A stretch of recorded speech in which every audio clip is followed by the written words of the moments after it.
today with Rebecca from PT Becca, and we are going to find out a little bit more about the secrets of her success and her journey. Hi Becca, how are you doing? Hi, yeah, good, thanks. Wish it stopped raining, but... Oh, it's awful, isn't it? Yeah. I can't bear it. Haven't long come back off holiday and it has rained every day since we've been back, so that's shocking. Brilliant, so do you want to tell us a little bit about you and an overview of your background and your family life? Okay, so hi everyone. My name is Rebecca Fulton, also known as PT Becca, a personal trainer in Hitchin. So I haven't been personal training all of my adult life, if you like. I started off in an insurance company, Provident Mutual, who I worked with for 15 years through various changes of companies. Worked my way up to business analyst in a project team, which was very rewarding. Did quite a few professional exams to get there, but as you climb the ladder, stress piles on with most jobs, same as that. I did enjoy it, but when I had my second daughter, Alexis, we decided as a family really that I wasn't going to continue back there. I think redundancies were looming, etc. It wasn't really the job I enjoyed anymore. And we were fortunately, my partner Nigel was able to sort of take the sort of brunt of my loss of earnings, if you like, after maternity, for me to be able to stay at home for a period. I then got involved in his IT consultancy business, so that's what I was then doing for the last 9 years, still am, 9-10 years while I raised Alexis and managed to be around for all the school runs and everything with her. Yeah, I think that's important, isn't it? I think a lot of us do kind of juggle things around those years and school life, and it's only then that we start thinking about, you know, what's next, what's the next chapter. Yeah, so yeah, exactly. So just to backtrack, which I didn't say earlier, is that I have actually 3 daughters. My oldest daughter is my stepdaughter, Leah, who is now 27. Wow. Yeah, makes me feel old. And I hear you're a grandma. Yeah. Also, yes. Sorry. Yeah, I am also watching. So yeah, Leah has a lovely little boy, Jaden, who does actually call me Granny, which it has been quite hilarious at Space to Play. It definitely makes me feel young when he calls me Granny there. Yeah, certainly a super gran. Yeah. I do like going on the slides with him.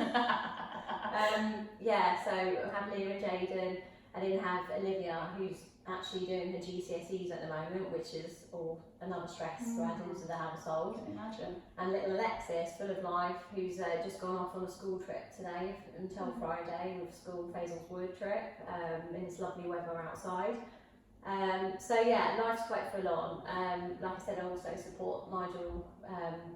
So I say support him full time with his IT consultancy. It's not a full-time role for me as such work-wise, but it's you kind of dip in and out. Full-time support for him when he needs it really.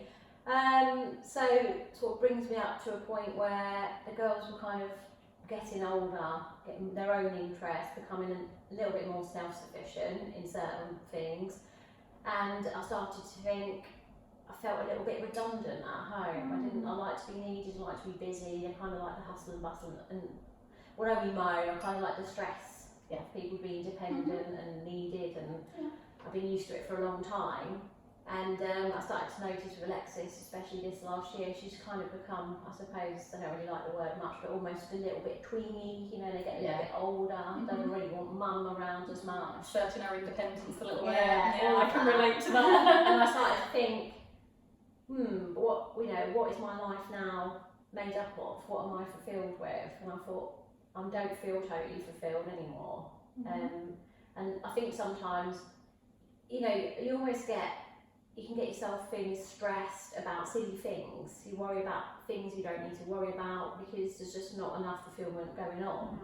So I had like a little reflection time, I think, and I spoke to Nigel on that, and he said, you're in quite a good situation really, where, you know, I'll back you into anything you want to do. What do you want to do? Which is great. It's really good to have the support. So I had a long time thinking about various things. I tried to go back as a business analyst, that became apparent quite quickly that wasn't going to work.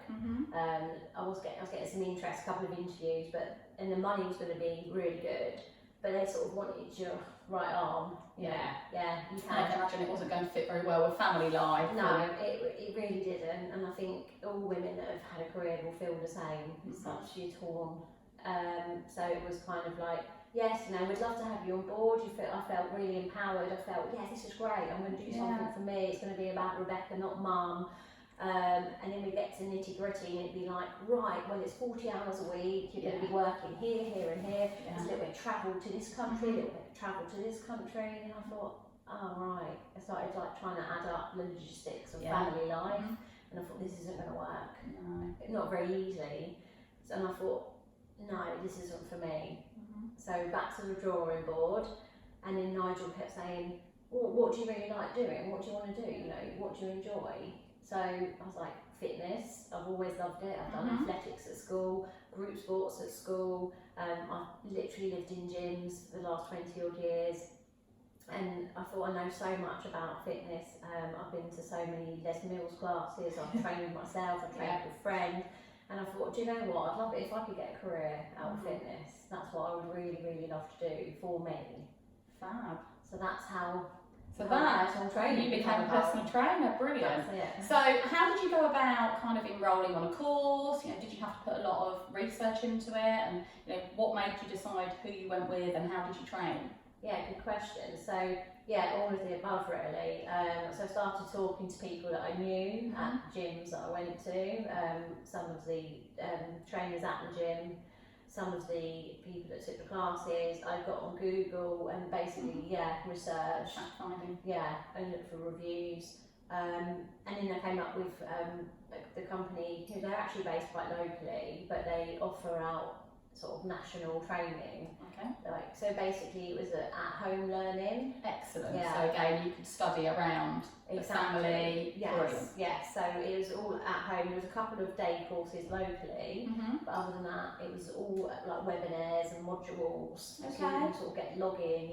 Read a few sheets if you like, watch a video, questions and answers. And then it was like textbook learning. So it's certainly changed since I qualified as a fitness instructor, which was nearly 20 years ago, because we didn't have webinars back then. Ours was literally all workbook and training days. And so that's great that you've got all these kind of, and real support from a tutor at the end of the line. Anytime you needed a real person to talk to, you could just book in and I could choose a conversation and be sat to that. So that was really supportive. Brilliant. So how did you find kind of getting back into studying and kind of making the time and fitting it around family commitments after having a big break? Yeah, really hard. Like I had done it before, like we said.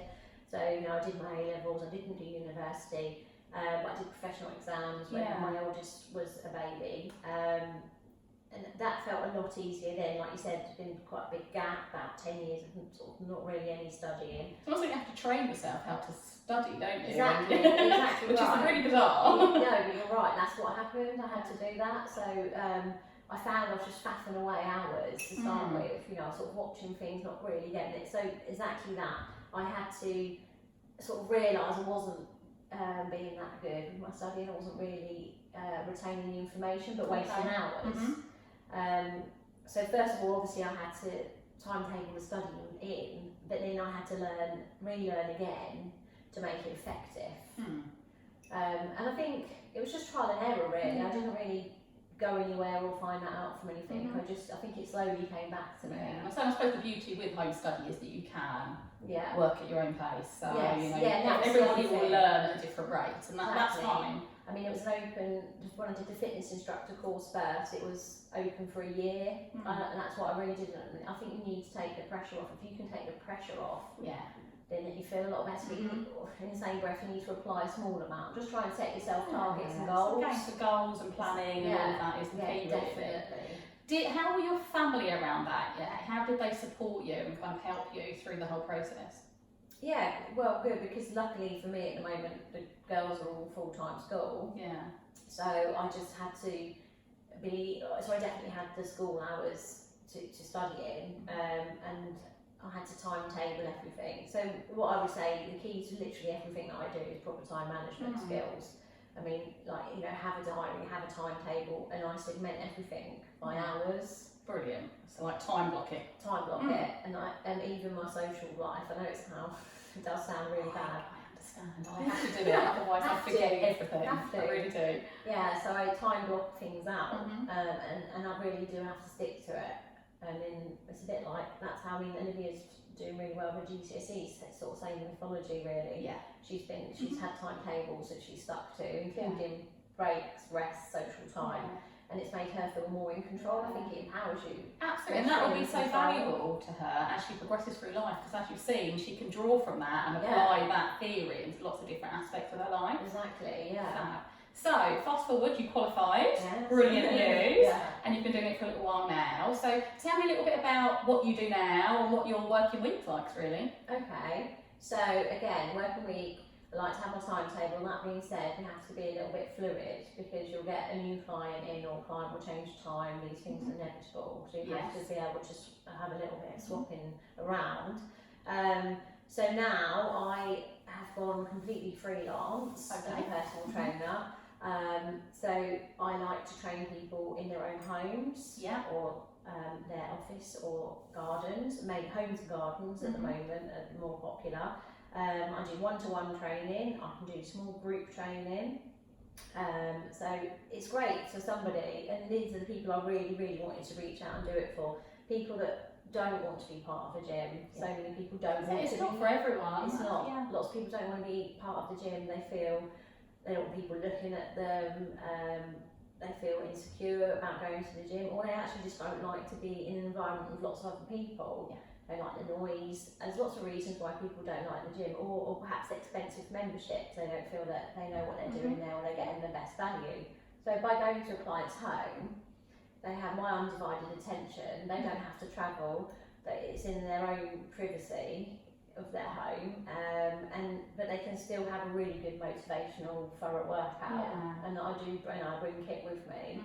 And it's something you can keep very private to yourself. If it's a journey you want to do without making a big thing about it, it's something you can do on your own, or you can have a laugh, have 2 or 3 of you around. And I can set up a boot camp style thing in the garden. Perfect. And you can just train together. Kids can play, it's just open to more people. Brilliant. I'm sure there'll be lots of members in the group already that are thinking, oh wow, I can do that. So if that's the case, contact PT Becca, she can help you. Definitely, lots of fun. So while you're busy motivating all these other clients, helping them to make amazing changes to their body and their mindset, how do you keep yourself motivated? Well, I think that's easy for me, because it's something, as I've discussed before, it's something I've chosen to do out of pure passion and love for what I do. That's really what keeps me going. I'm quite a motivated person anyway. I've always been disciplined in lots of avenues of my life, like with the studying. I've always been disciplined in my own working out, my healthy eating. It's something that helps me feel happy, is to have discipline. So that helps with the motivation of doing things for myself. And there is nothing better than having a one-to-one training session with a client, and at the end they just feel empowered, they feel energised, they feel like they're hitting their goals. And exercise it does release endorphins. It can help with depression, it can help with self-esteem, and I see that every time I train someone. And I have a couple of clients at the moment who I'm one-to-one training at a local gym. It's a trainers only gym, so it's very it's quite small with the amount of clients in there. You can only be in there with a trainer, so it's nice and private. And a couple of my clients are absolutely smashing their goals. I think the trainings come in, so their healthy eating's falling in line. I support them with nutrition too. It does have a knock-on effect, doesn't it? I do think so. And they're seeing the changes in themselves, and they're feeling great. That must be so rewarding for you to know that you're a part of their journey. That actually is not just changing their physical appearance; you're changing their whole being, really, aren't you? Definitely. Yeah, it's fantastic to be a part of. I mean, they do the work. Don't get me wrong. I'm only there to help. But they definitely do the work. But they can see the rewards, and it's an amazing thing to be part of. I used to make money for big insurance companies, and it's not fulfilling. No. Doing this is. I can relate. When I was part of the corporate world as well, I enjoyed my job, I hit my targets, but there's nothing like actually working with people on an individual basis and knowing that you're a part of that change in their life. Yeah, it's fantastic. I really love it. And I'm not one of these people that does this whole body beautiful and I'm going to make you slim in 8 weeks. That's not what I do, especially with people who have perhaps never exercised before, or feel that they're overweight or suffer with a bit of anxiety and that. I think that just sounds huge. It's too huge a thing to aim for. I go for small changes over long periods of time, life-forming habit changes that you can live with, like for life, and you'll get. That's the important thing, is I think a lot of people jump on the you know, the fitness and diet bandwagon of these quick fixes and then fall off again, and they haven't really made any positive changes in their life. No, that's right. I think we're all guilty at one point or another for following the next quick fix in our lives, and we soon realise that it's not sustainable. That's right. I mean, I don't want to name brands and that, but you have these value diets. You know, you do this, you do that, you lose the weight. Yeah, you do lose the weight. Because anything with a calorie deficit, you're going to lose weight, and that's the key. It's calorie deficit. If you eat less, you're going to lose weight. Exactly. But what happens at the end of that journey when you're not supported in the diet club anymore and that, and you're left alone to live your normal life? Can you sustain it? A lot of people can't. So what I like to do is to add small lifestyle changes that over a long period of time, you will lose the weight, you will get toned, you will get more function. And you know, you'll be a better, you know, you'll feel better, you'll feel better. So what, I'm not really into body beautiful bikini bodies. It's not what I go for. I go for functional fitness, and that's a word that's bandied around quite a lot now, but I like true functional fitness, which is exercises that allow you to carry out your activities in normal life. You know, like carrying the shopping, carrying the kids, getting in and out of the car. We all live longer, and we all need to have flexibility, strength and mobility to enjoy our longer lives. And that they're things that I like to work on. They're what I believe everyone should have. Sounds amazing. Sounds like you really know exactly what you want to do and where you're going. So that's fab. Aside from the PT and the works, what do you do? What's your me time? Me time. Me time. Do you have any? Yeah, I scheduled it in. Excellent. No, I love it. Well, I'm quite outgoing person. I think as most PTs are. I love to socialise, but people might also be surprised that I like quite a lot of literal me time on my own time. I don't mind being alone. I like to reflect quite a lot of things. So I run. I'm not an amazing runner, and that's not a lie, I'm really not. So I like to run alone. I don't like to be tested on my running. I do a 10k every couple of weeks and a few 5s in between. But I put the music on, and sometimes I just run for fun. I don't time myself. And I just like, it sounds really weird, but I literally feel free. I run alongside the fields. I just like look out on the landscape, listen to the tunes, and I just have me time. And I know I'm also ticking off a little workout at the same time. So it's completely guilt free, but I enjoy it. I mean, that's not for everyone, and if I'm probably think, well, that's all right for you, you know, running. But you can do it with anything. You can go and lock yourself in the bathroom with your Kindle, have half an hour in the bath without being disturbed. Walking is just as valuable, because I used to do a lot of running and suffered numerous injuries. I've never been so injured before in my life as I did when I was doing a lot of running, especially when I was training for a half marathon. I literally trashed my body. But I've been desperate to get back to it, but I have got this fear of, will I push my body to the limit again, and will I end up injured again? So I've started out and going out on some really long walks and hikes and some quite challenging walks, and it's made me realise that maybe it wasn't the running that I'd missed so much, it was getting out in the fresh air and having that me time. I think that is what it is for a lot of people, for sure. So you don't have to be a seasoned runner. You can get outside in the fresh air and go for a brisk walk. You certainly can. Or come to the gym. Okay. Contact PT Becca. Or I'll come to you. So other me time. What else do I do? I like to read. I like to go out with friends, cinema, meals, anything like that. And then obviously family time as well. You know, I try to leave my weekends as free as possible. We all try to. We're quite focused on family at the weekends. Nigel's quite a family man. Fortunate or unfortunately, depending on how you view it, he doesn't do football or any of that.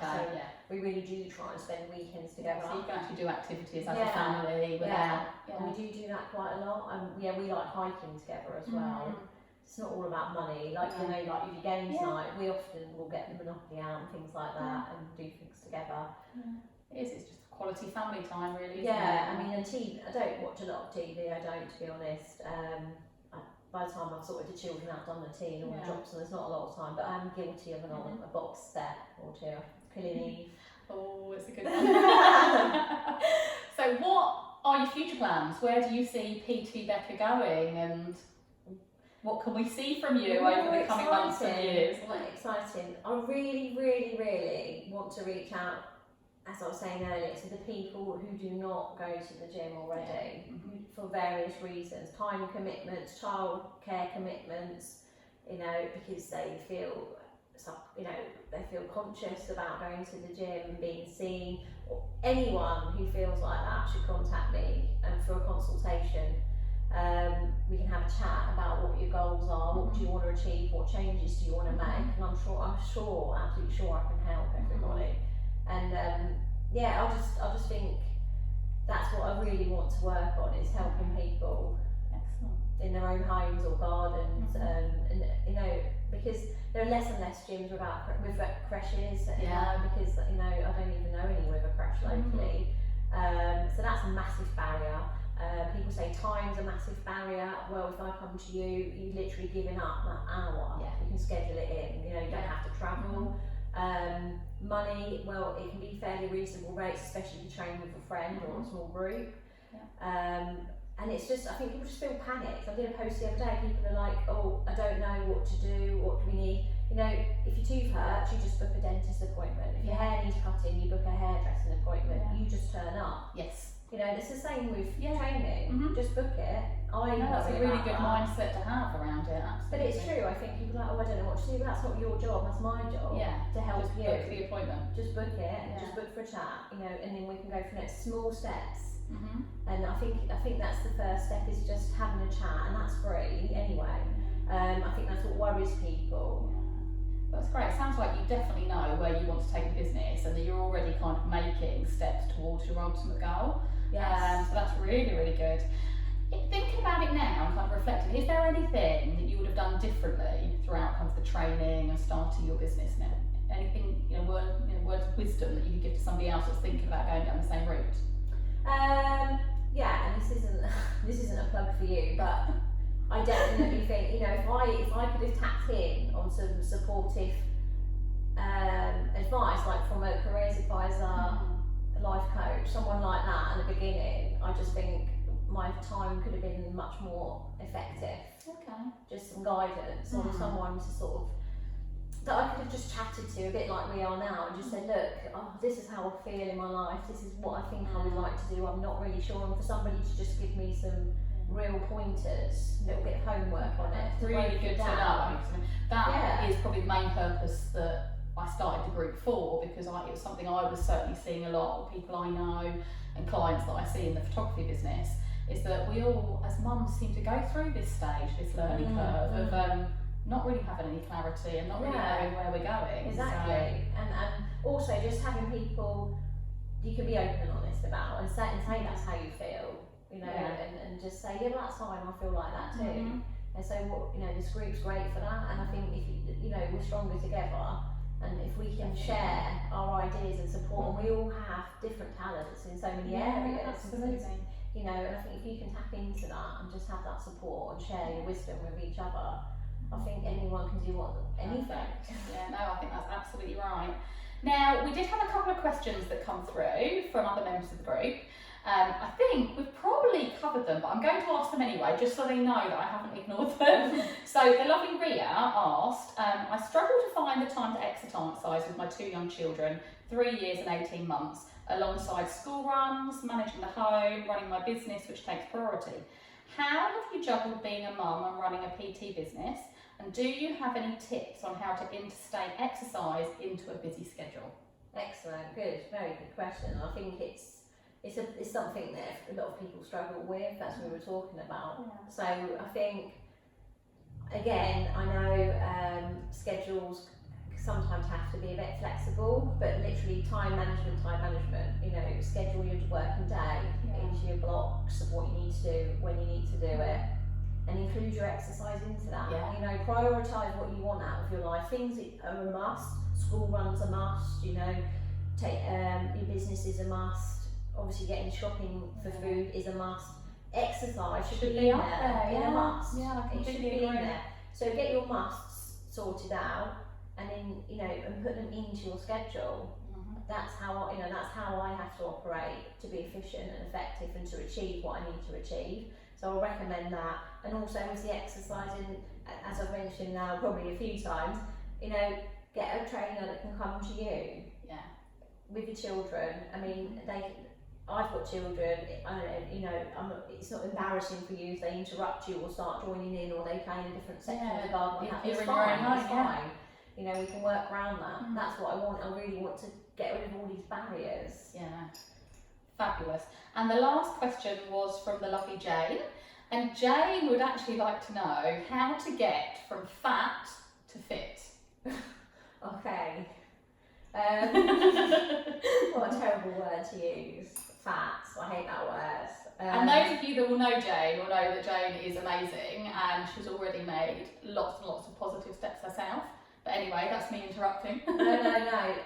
Well, anybody that wants to change their physical appearance, shall we say, from one size to another, is to not rush. Is to not rush it. Is to make small changes, little steps at a time, and then work towards the goal. So what I would suggest, really, Jane, is to decide where you want to end up, what weight, what size, etc., where your goal is, and then really you need just a program to get yourself from A to B that's realistic with your life. And it's achievable. It definitely is for anybody. Just don't expect it to happen overnight, and don't beat yourself up when it doesn't. And if you wanted some nutritional tips or exercise tips, whatever, get in touch. Small changes for the long term. Brilliant. I think that's perfect advice. Lovely. Well, I think that's probably a wrap now. Thank you so much, Becca. Thank you. We've gone through loads, and I think there'll be people out there that you've really kind of inspired and given some really positive advice to. So I'll leave it at there. See you soon, guys. Bye. Thank you.